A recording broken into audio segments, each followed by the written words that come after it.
Okay. All right. Listen to me. A very wealthy guy who was on his deathbed decided to tell me something. And I was like, wait, what? Wait, what? Okay, listen. Do you know we're all going through a crisis? It doesn't matter what age you are. Everybody in America is going through a crisis. But it's not the crisis they're telling you about on TV, and you're not going to hear about it, but you have heard about it. You thought it was called a midlife crisis. See, when I was growing up, a midlife crisis was when you had sex with your secretary and you bought a red sports car. I didn't know what that meant. No. Here's your crisis. What am I doing? Why am I doing this? And who lied to me?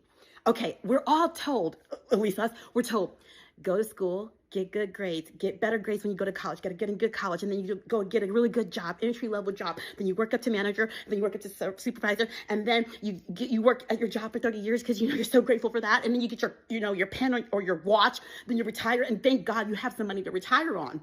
By the time you're 40, 50, you realize this whole thing was a BS.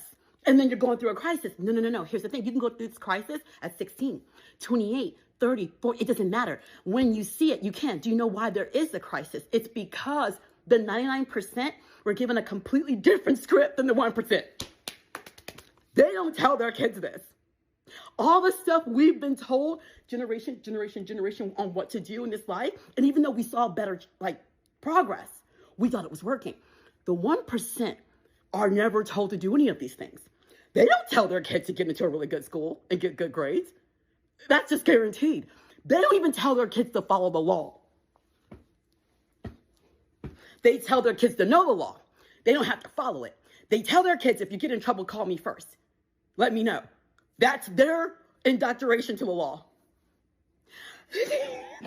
And that is why you go through this crisis. That is why there's a Gen Z stare. Because the Gen Zers already see the BS that is not working. They see the script and like, this script doesn't make sense. That's why they're staring at us. Like, oh my God, you're falling for this? You guys are falling for this? They don't have anything to say to any of the generation. They're like, are you guys crazy? And that's why Alpha are going 6'7", this is bull.